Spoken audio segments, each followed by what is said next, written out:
Bonjour à tous. Alors, moi quand j'étais petite, je voulais changer le monde.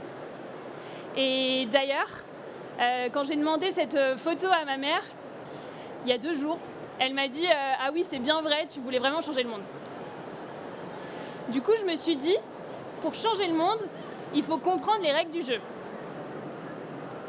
Alors, je suis entrée dans le jeu. Je suis entrée dans le jeu à 2000%. J'ai coché plein de cases. J'ai fait une prépa, une école de commerce, j'ai fait un stage à la Défense, j'ai fait du M&A, j'ai fait du conseil en stratégie. J'ai coché plein de cases. Et à un moment donné, je me suis dit, mais à quoi ça sert tout ça ? 2019, je fais ma première fresque du climat. Et là, je me prends une énorme claque. Alors, je ne sais pas si ça vous est déjà arrivé, mais moi, là, c'était ma période écologie puriste. Donc, en fait, je pouvais me retrouver devant des rayons de supermarché, complètement angoissée, à me demander est-ce que j'achète du Yoplait ou du liégeois, pour tout vous avouer, sachant que c'est un pot en plastique. Peut-être qu'il faudrait plutôt que je prenne de la laitière ou je ne sais pas. Là, c'était la totale psychose. 2020, Covid, deuxième claque. À cette époque, moi, j'étais chief of staff d'une filiale d'un grand groupe de retail. Et en fait, je faisais des algorithmes qui permettaient de consommer plus. Alors que j'étais incapable d'acheter des pots de yaourt en plastique. Donc vous imaginez bien un peu la dissonance cognitive dans laquelle j'étais.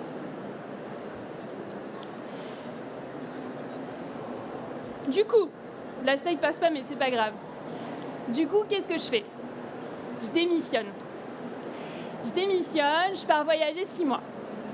Et quand je reviens, je me demande quel est le nouveau jeu auquel j'ai envie de jouer. Parce que l'ancien, ça marchait pas trop. Du coup, je m'installe à Annecy. Je sais pas si on peut... Bon, c'est pas grave, j'ai ouvert son slide. Du coup, je m'installe à Annecy. À Annecy, je décide, vraiment, très jolie photo d'Annecy, c'est bon, c'est revenu. À Annecy, je décide de ralentir. J'ai 2 objectifs quand je quitte Paris. Ralentir et retrouver du sens. Du coup, je décide de monter une boîte à impact. Avec Mathieu, ici présent. On monte une boîte à impact. Donc là, je suis dans un nouveau jeu. J'ai coché des nouvelles cases. J'ai un bon lifestyle, j'ai un nouveau mode de vie, j'ai ralenti et je bosse dans l'impact. 1 an passe, 2 ans passent, et à un moment donné, je me dis, il y a un truc qui va pas. Il y a un truc qui va pas, mais je sais pas ce que c'est.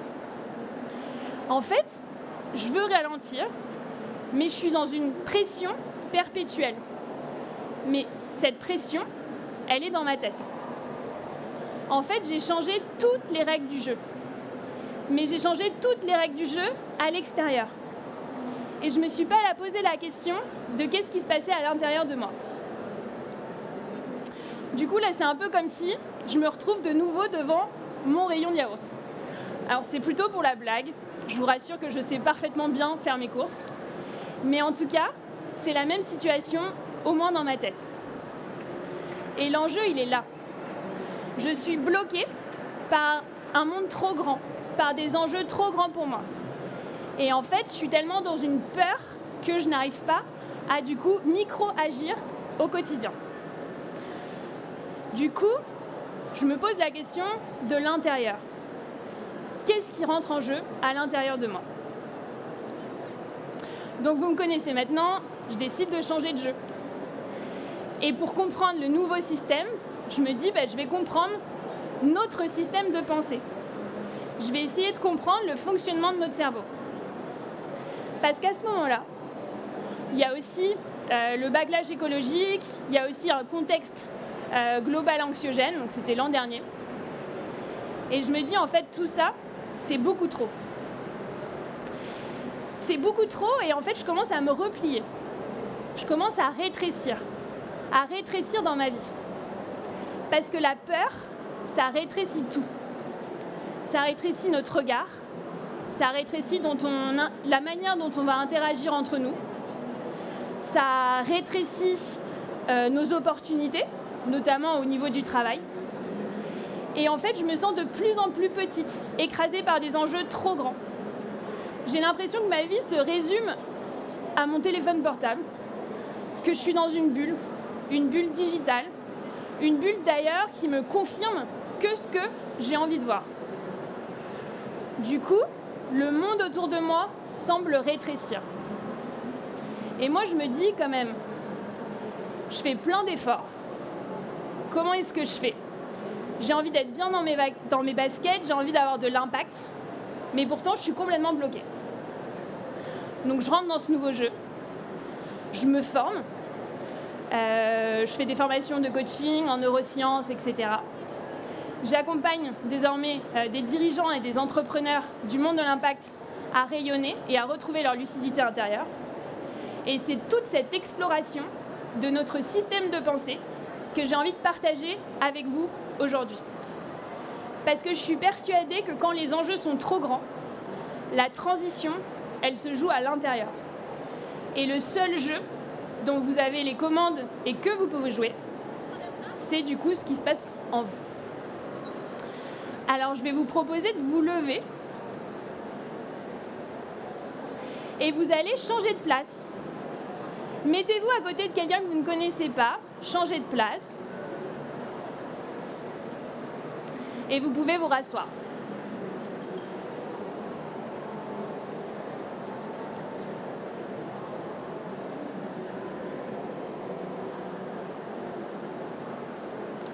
Alors là, qu'est-ce qui s'est passé ?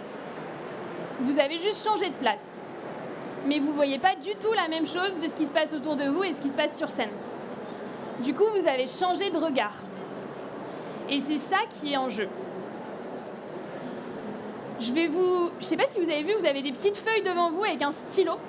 J'espère qu'il y en a assez pour tout le monde, sinon Sandra pourra en distribuer un petit peu plus. Et je vais vous laisser une minute pour dessiner.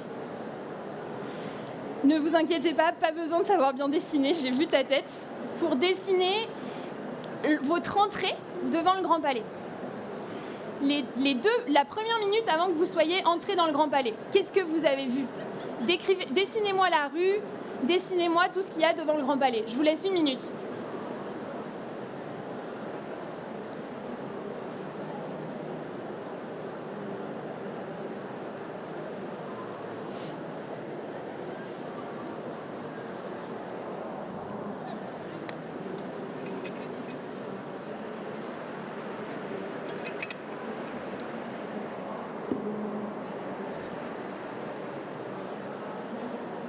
C'est fini. Levez les stylos. Est-ce que vous pouvez comparer avec vos voisins ce que vous avez vu ? Comparez à droite, à gauche, tout ce que vous avez pu voir.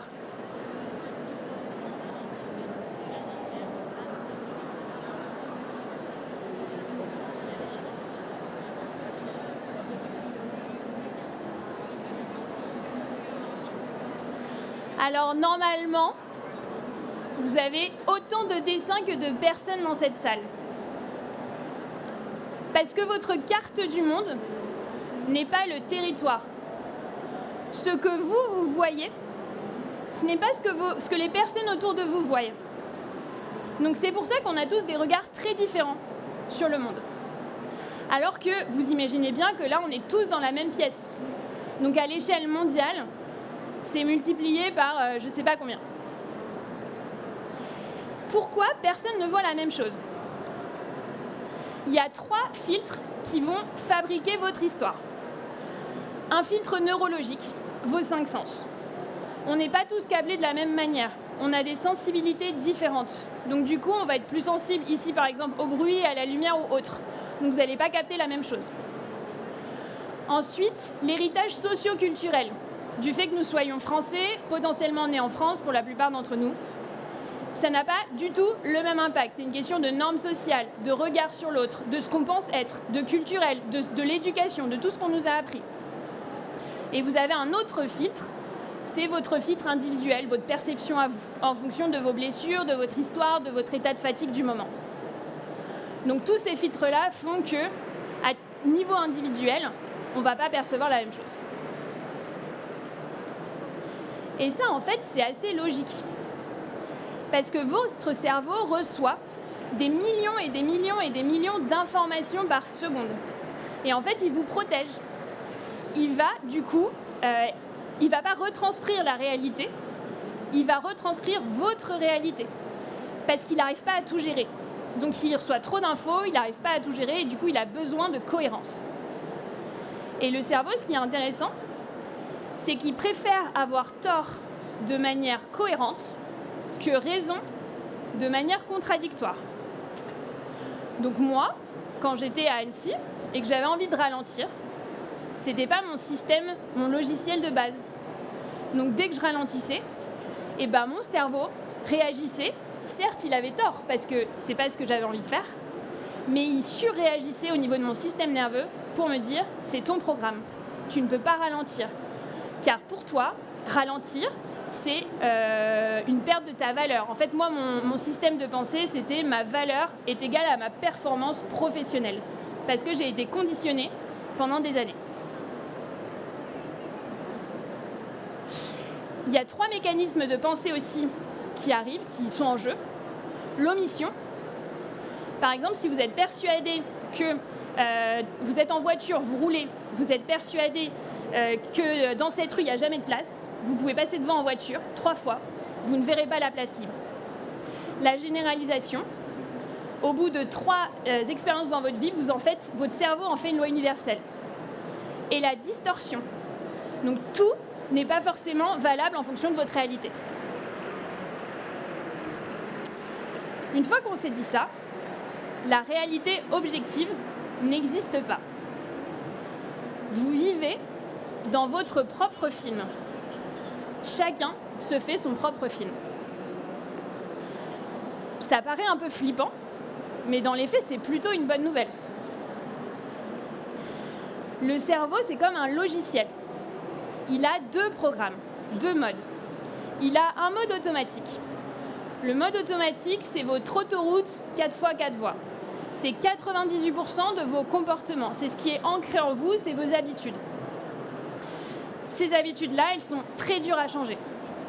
Donc moi, dans mon cas, c'est le ralentissement, c'est le fait que ma valeur soit... il faut que je travaille beaucoup pour que j'ai l'impression de produire quelque chose.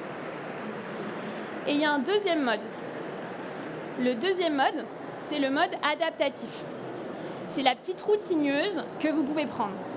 Vous pouvez décider de changer votre histoire, car vous êtes dans votre propre film. Vous n'êtes pas vos pensées. Et c'est ça qui est assez intéressant. Du coup, si vous avez envie de changer, ça implique évidemment un travail sur soi, ça implique de débunker ses croyances limitantes, mais c'est possible. C'est ce qu'on appelle la plasticité cérébrale. C'est la capacité de vos connexions neuronales à se faire et à se défaire en permanence. Le cerveau n'est pas figé. C'est en fonction de ce que vous vivez, de ce que vous ressentez, mais aussi de ce que vous souhaitez vivre. Donc si vous voulez prendre une nouvelle route de montagne, c'est possible. Et ça, c'est quand même assez cool. Donc si je résume, les faits, c'est quand même une réalité. Le fait, c'est là tout de suite. Vous êtes, il est 16h, vous êtes à Change Now, dans une conférence sur vivre grand quand le monde rétrécit. Mais après, ça c'est juste le fait. Ensuite, il va y avoir la perception, il va y avoir votre interprétation, ça va engendrer une émotion. Donc l'émotion, elle ne vient pas du fait, elle vient de tout ce que vous pensez autour des choses, enfin de tout ce qui peut être autour de vous. Et ça engendre une réaction. À partir du moment où vous isolez les faits de vos pensées, vous pouvez changer la manière dont vous interprétez, dont vous percevez, et donc votre émotion et votre réaction. Et ça, moi, je trouve que c'est quand même assez stylé. c'est un choix. Vous n'êtes pas vos pensées. Vous êtes libre de reprogrammer votre cerveau.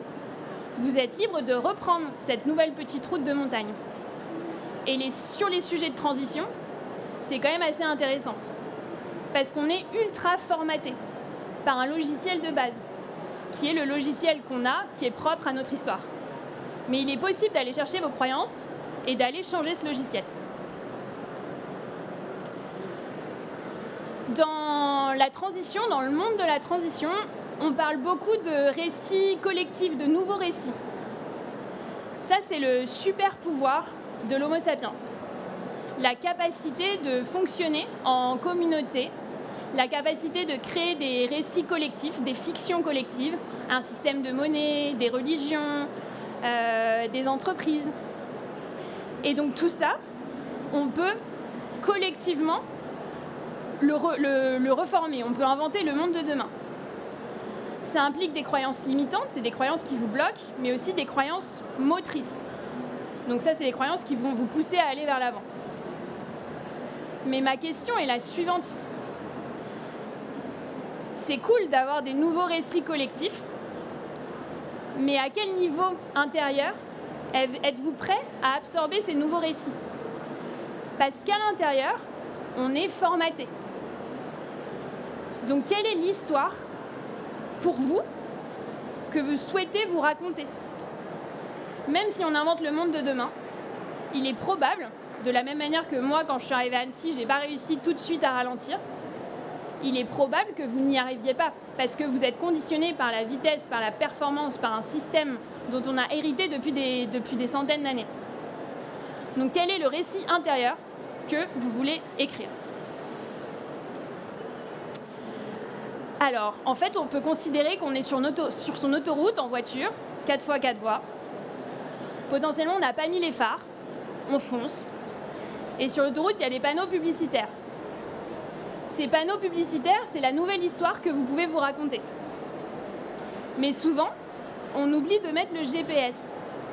Où est-ce que vous voulez aller? Quelles sont les nouvelles actions que vous voulez faire? Comment vous avez envie de réagir? Quand vous vous rétrécissez parfois par la peur, avec un manager ou je ne sais pas, comment vous avez envie d'être? Comment vous avez envie de réagir? Donc c'est ce GPS-là qui est assez intéressant et personne ne se pose la question. En fait, vous êtes le pilote de votre vie, mais choisissez la direction. Pour ça, on peut utiliser des techniques de visualisation. C'est comme les athlètes de haut niveau, comme Léon Marchand, quand il visualise sa course. C'est les principes de préparation mentale. Le cerveau fait très peu de différence entre ce que vous imaginez très fortement et ce qui se passe dans votre réalité. Donc plus tu penses ta nouvelle pensée, ta nouvelle réalité, plus elle va devenir la réalité. Donc la façon dont vous êtes va avoir de l'impact sur vous, votre regard, et sur le monde autour de vous. Et ça, c'est assez puissant. Du coup, j'aimerais bien utiliser les 5 dernières minutes pour faire une visualisation collective. Donc j'aimerais bien que vous fermiez les yeux, si vous êtes d'accord. Vous sentez les pieds sur le sol, fermez bien les yeux. Vous sentez le sol.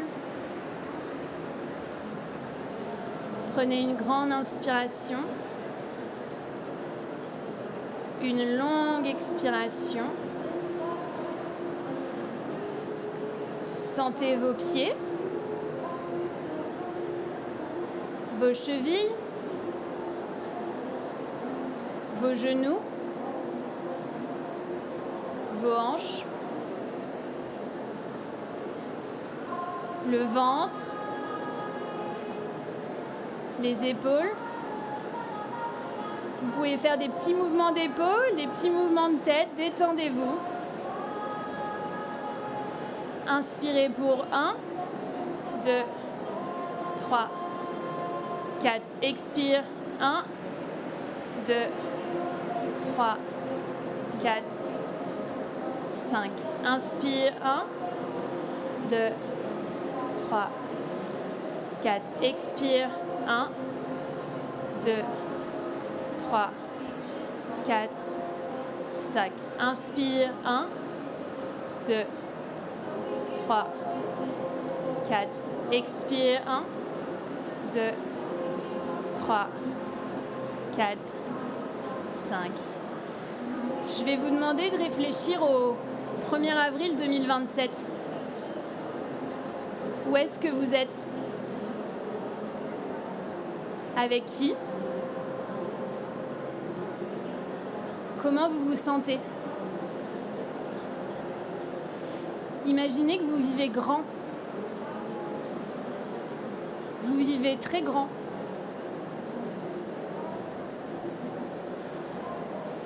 Avec qui vous interagissez?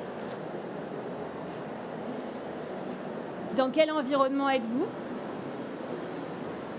Sentez toute cette énergie, toutes ces émotions.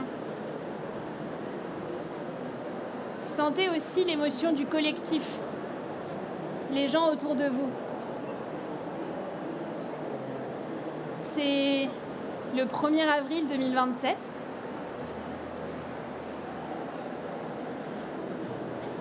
Qu'est-ce qu'il y a autour de vous? Vous êtes peut-être moins stressé. Vous avez réussi à gérer tous ces obstacles qui vous tournent dans la tête en ce moment. Vous êtes plus serein. Peut-être que vous avez démissionné. Peut-être que vous avez changé de ville. Peut-être que vous êtes toujours à Paris et c'est OK. La question, c'est juste de savoir ce que vous voulez être et surtout comment vous voulez vous sentir.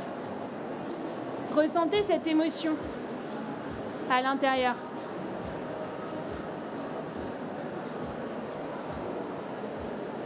Ressentez le collectif aussi.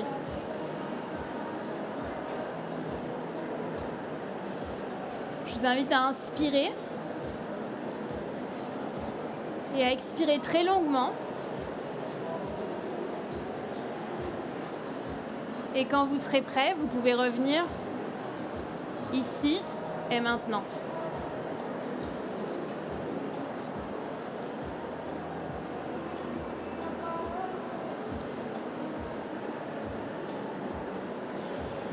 Quand j'ai préparé cette intervention,